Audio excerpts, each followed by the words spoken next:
नमस्कार दोस्तों, मैं हूं आपका दोस्त नवरत्न मनीषा। दोस्तों पहले मैंने एक वीडियो डाला था OTR वन टाइम रजिस्ट्रेशन, यानी आपका जो SSO ID है, यदि आपने SSO ID बनाई है उसमें OTR का एक सिस्टम अभी एक एक्टिवेट किया है, यानी OTR में वन टाइम रजिस्ट्रेशन में यदि आपने फॉर्म अप्लाई कर दिया है तो उसके बाद में करेक्शन नहीं होगा।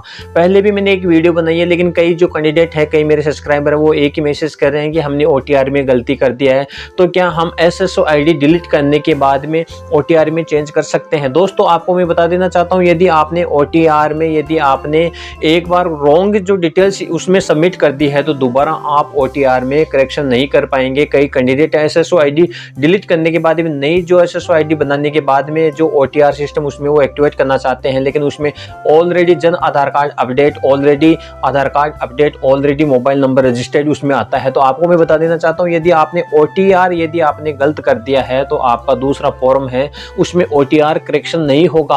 तो आप जब भी आप OTR का जो सिस्टम आप लागू करते हैं, यानी OTR का फॉर्म फिल करते हैं, तो आपको एकदम सही डिटेल्स उसमें भरनी है, क्योंकि जो OTR है डायरेक्ट जन आधार की डिटेल्स उसमें लेते हैं और आधार कार्ड की डिटेल्स उसमें लेते हैं। अब आपको ये देखना है कि यदि आपका जन आधार कार्ड में यदि आपका फादर्स मदर्स और खुद का नाम, डेट ऑफ बर्थ, एड्रेस यदि सही है तो आप जन आधार कार्ड से करेक्शन करें। यदि जन आधार कार्ड में गलत है और आधार कार्ड में पूरी डिटेल्स फादर्स मदर्स जो डेट ऑफ बर्थ वो सही है, तो आप आधार कार्ड से उसमें जो डिटेल्स है वो सबमिट करें, यानी वो डिटेल्स उसमें एक्टिवेट करें, तभी आपका वन टाइम रजिस्ट्रेशन यानी OTR उसमें एक्टिवेट होगा। अन्यथा आपका जो OTR आप एक बार गलत करने के बाद में आपका दोबारा OTR है वो नहीं होगा। दोस्तों आपको मैं बता देना चाहता हूं, यदि आपने OTR में गलत डिटेल्स आपने सबमिट कर दी है, उसके बाद में आपने SSO ID डिलीट कर दी है और SSO ID डिलीट करने के बाद में नई SSO ID आप बनाएंगे, तो SSO ID बनाने के बाद में जब ही आप OTR उसमें एक्टिवेट करेंगे तो ऑलरेडी उसमें जन आधार मोबाइल नंबर उसमें लिखा हुआ आएगा। इसलिए आपको एकदम सही डिटेल्स, आपका जो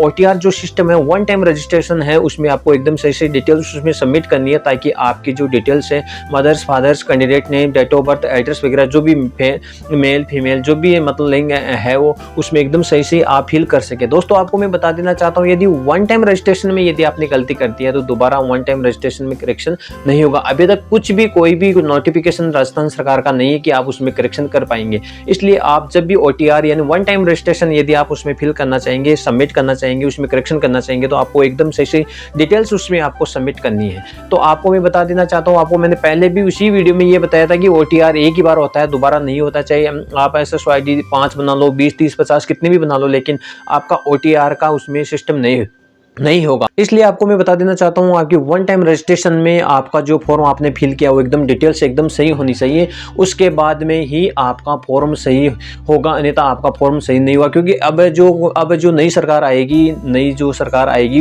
अब बहुत सारी वैकेंसियाँ निकालेगी, इसलिए आपको वन टाइम रजिस्ट्रेशन में एकदम सही से जो डिटेल्स है उसमें सबमिट करनी है। दोस्तों मैं हूँ आपका दोस्त नवरत्न मनीषा, और आपको SSO ID यानी आपको SSO ID से रिलेटेड कोई समस्या या OTR से संबंधित कोई समस्या है तो आप कमेंट बॉक्स में कमेंट करके आप डायरेक्टली हमसे कांटेक्ट कर सकते हैं।